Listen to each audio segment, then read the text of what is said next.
All right, hello everyone. Welcome to my channel. My name is Thomas and I do educational videos on this channel. And for the last couple months, we've been studying up on the reciprocal system of theory from Dewey B. Larson. And this system of theory is a theory of everything that Larson came up with in the 20th century up until his death in 1990. And the basic idea is that Larson posited a universe of motion. This is a universe that is not made out of matter, not made out of energy, but is made out of motion. And motion is the relationship between space and time. Okay, so that is where the reciprocal system comes in. Space and time are reciprocals of each other. Every relationship is a ratio, and the ratio is basically a fraction, and you can turn the ratio upside down. When you turn the ratio upside down, you have a reciprocal. 3/2 and 2/3 are reciprocals of each other. So all of our scientific phenomena are relationships between space and time. Space and time do not exist separately. They only exist together in motion. And they both have the same basic qualities. We know of space to have multi-dimensions, 3 or more dimensions, and therefore time also has 3 or more dimensions. That is what Larson calls coordinate space and coordinate time. And then we know time to be progressing. It's always getting later and later and later. And space, therefore, too, also has that quality. Space is always getting farther and farther apart, as witnessed by the Hubble telescope, looking at the recession of the distant galaxies. Larson calls that clock time and clock space. And space and time also only exist in discrete units. There is no continuity. Space and time come in little chunks, but that's impossible to see because they only come together. They only can be seen when they come together in motion. But one unit of space in 1 unit of time, space over time, that is speed, such as 10 miles an hour or something like that. 1 unit of space in 1 unit of time is the speed of light. So, space over time is speed. 1 unit of space over 1 unit of time is the speed of light. In Larson's universe, the speed of light is like the neutral point or the null point or even the origin of the universe, whereas in Einstein's theory, the speed of light is the maximum speed of the universe. Larson is positing the speed of light as the midpoint, where there is an entire half of the universe that's actually moving faster than the speed of light, which is what he calls the cosmic sector, or sector 2, to be contrasted with the material sector, or sector 1, which is the familiar sector that we know of, which is moving slower than the speed of light. This sector grows and aggregates through bonding, chemical bonding, up into its most complex level, which is the DNA molecule, which has billions of atoms per molecule.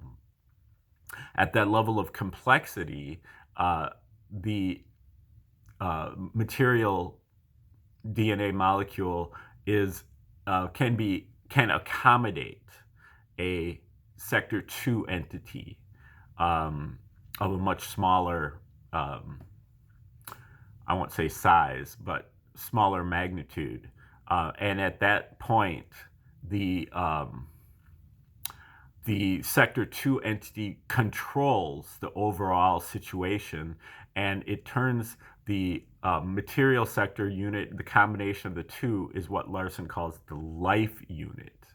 life is a combination of a material and cosmic entities.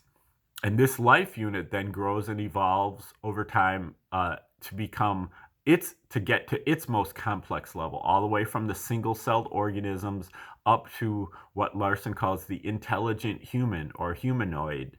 And at that level of complexity, the intelligent human becomes accommodating to an entity from Sector 3. For Larson, Sector 3 is probably what other people would call God or the gods or goddess or spirit or numinous or religious. Larson says that Sector 3 has a characteristic that it is always good and that it is always correct. And it communicates with human beings, with intelligent human beings, in the form of ESP, intuition, religious revelation, scientific insight, maybe beatific visions, not thoughts. It's not thoughts, but it is this kind of nonverbal communication, and but that communication is always correct, but subject to the limitations of the receiver. The receiver needs to be highly prepared, highly concentrated, and highly motivated to decode these messages. And that's where the human being comes in. The human being is basically analogous to a single-celled spiritual organism. And so it is not quite up to snuff in terms of being able to decode these messages, and frequently decodes them incorrectly or not at all. And so that is really kind of what our path is moving forward, is to be able to learn how to decode these messages, because they have all the treasures for us to live a spiritual and successful life. Now, we are looking at Larson's final book, which is called Beyond Space and Time, which is about all these metaphysical or beyond space and time or independent of space and time. This is all Sector 3 talk. These are the characteristics of Sector 3, beyond space and time. And so we're looking at his final book that came out after he died, called Beyond Space and Time. And it is, we are toward the end of the book. We're about to wrap up the second to last chapter here, which is called Survival. This has to do with the potential survival of the soul, more or less. What happens to you after you die? And he basically, earlier in this chapter, he's very much rejected the idea of the eternal reward, eternal punishment concept, and really just said, if you don't have a Sector 3 personality, then you are just going to expire. There's no eternal damnation or anything like that. It's just over. And so we're going to catch up with him right here. He just got done talking about, whether this being that survives is going to have a memory, and said that's not a big deal because it's also accessible through clairvoyance. And now he's going to be talking about more other qualities that may or may not be survivable.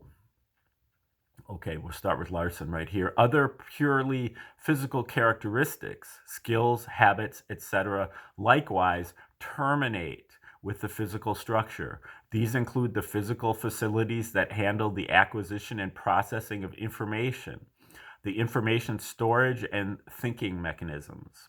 It follows that knowledge acquired through the senses is not carried forward into the new existence. On the other hand, intuitive knowledge, which is received through Sector 3 channels, should be retained. In the preceding pages, we have been looking at the development of the Sector 3 component of the human personality, mainly from the standpoint of increased understanding of and compliance with the moral code. There should be a corresponding growth in knowledge of other kinds.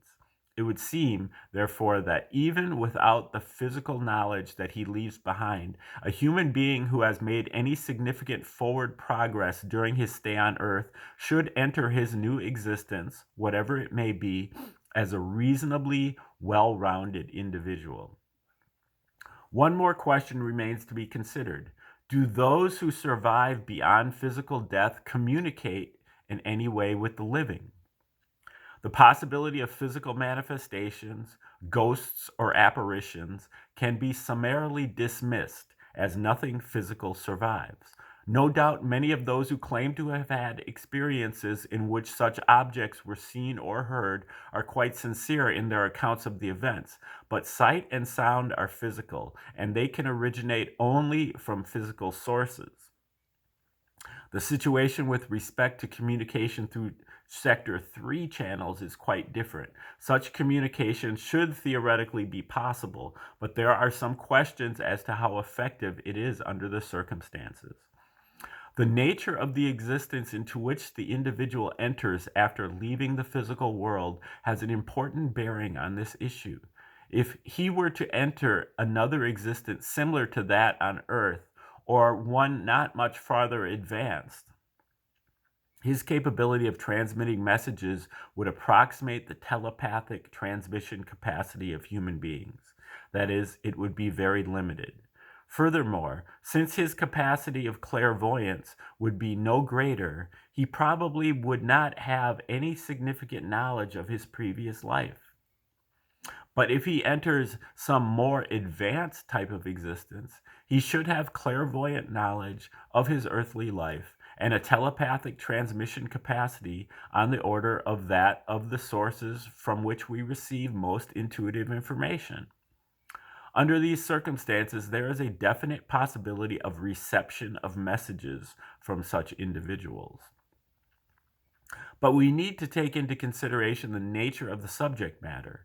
This communication, if it takes place at all, is between Sector 3 entities, and it involves only matters that are relevant to Sector 3 existence or to the Sector 3 aspects of human existence. Now remember, the intelligent human being has a Sector 3 entity within it. That Larson calls level 3. Level 3 is a human being under the influence of Sector 3. So for this kind of communication, both the sender and the receiver have a Sector 3 component that they're communicating, and it only we only communicate in terms of Sector 3 with things that are relevant to Sector 3, which Larson calls the ethical or the moral. So there are many aspects of human life which are non-ethical or non-moral, such as economic decisions and so on. And those are excluded, but that there could be this kind of Sector 3 communication. Okay, back to Larson. The ordinary affairs of human life are the concern of the physical aspect of the human personality. Sector 2. Human individuals may, to a limited degree, draw upon the Sector 3 storehouse of information by means of clairvoyance for items of information about these Sector 2 matters. But these items are no longer of any concern to those who have left earthly life, and they do not constitute matters of mutual interest which could serve as subjects of communication. Thus, the subject matter of any communication from a departed individual will be essentially the same as that of intuition in general. And since the reception will be intuitive, it is doubtful if a communication of this kind could be distinguished from any other intuition. In any event, there is no known criterion by which we could identify an intuitive communication as originating from a specific individual. This picture of the communication situation derived from theory has no place for phenomena of the kind commonly known as spiritualistic, in which spirit messages are claimed to be received through specially qualified persons called mediums. This does not necessarily imply that spiritualism is totally fraudulent. There has been and continues to be a great deal of deception and trickery in this area, and it is difficult to evaluate the results that are claimed to have been obtained, even though many competent investigators have attempted to monitor the seances, the sessions in which the communications are claimed to be received from spirits. However, it appears that, in at least some cases, information is actually being obtained from non-physical means. But if this is true, the considerations outlined in the foregoing paragraphs indicate that this information is obtained through common ESP processes, telepathy, and clairvoyance, and that attributing it to spirit communication is not justified. Okay, that wraps up chapter 27 on survival, and we're going to move into chapter 28, which is called Human Destiny. And I believe this is the final chapter. Human destiny. There is one final question that occurs to us all. What is the meaning and object of it all? This is the question that down the ages has puzzled all the thinkers and all the philosophers without any real satisfactory answer being found. And now it seems only science is left to appeal to. And what science says is that there is no indication whatsoever in the whole cosmos that there is any discernible purpose at all. Some deep inner voice that says otherwise and prompts us that there must be. That is a quote from Littleton. There are those who deny that it is possible for our existence to have any purpose, such as A.J. Ayer, who says, quote, "It follows, if my argument is correct, that there is no sense in asking what is the ultimate purpose of our existence or what is the real meaning of life. Those who inquire in this way after the meaning of life are raising a question to which it is not logically possible that there should be an answer." End quote. Ayer concedes that it is possible for a man to have a purpose. It is a matter, he says, of his intending, on the basis of a given situation, to bring about some further situation which for some reason or other he conceives to be desirable.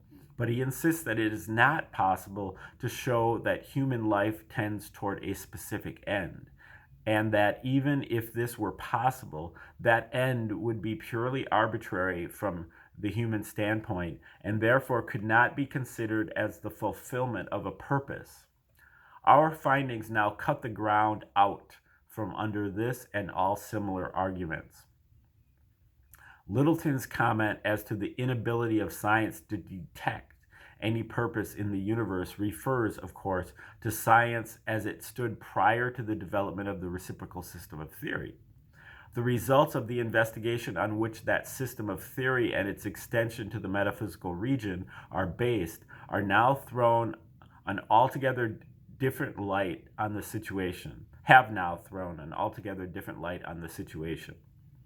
These results show that the entire physical universe, including human life, is directed toward a specific end. The information that has been developed with respect to metaphysical existence makes it clear that this end is, in some way, a desirable end. Here again, the conclusions reached in this work are in harmony with the basic assertions of the transcendental religions. The inability of the empiricists to find any purpose in life is simply a result of their refusal to look at the situation as a whole, to see beyond the relatively narrow confines of physical existence, and to recognize the greater reality that is offered by religion and verified by the present investigation. We have identified the deep inner voice to which Littleton refers. According to our findings, it is intuition, the process whereby human beings obtain information from the metaphysical sector of the universe. In our studies of this non-physical communication process, we have established certain criteria of validity that can be applied to the information that is received. Among these is the conclusion that where a strong intuitive conviction with respect to a matter on which no factual evidence is available is shared by almost all of the members of the human race. This agreement is tantamount to proof of the validity of the intuition. The existence of a purpose is one of those items on which there is near unanimity. Even those scientists such as Littleton, who recognized that the scientific views to which they are committed leave no room for a purpose, are nevertheless convinced that there must be a purpose. It can therefore be taken as an established fact that there is a purpose in the existence of the physical universe. A similar, almost unanimous intuitive conviction tells us that the purpose for which this universe exists is in the process of being accomplished. Any idea that this immense and complicated structure could be nothing but an exercise in futility is recognized as preposterous. It follows that we can determine the nature of the purpose for which the universe exists by examining what is actually being accomplished. It is evident from the results of the physical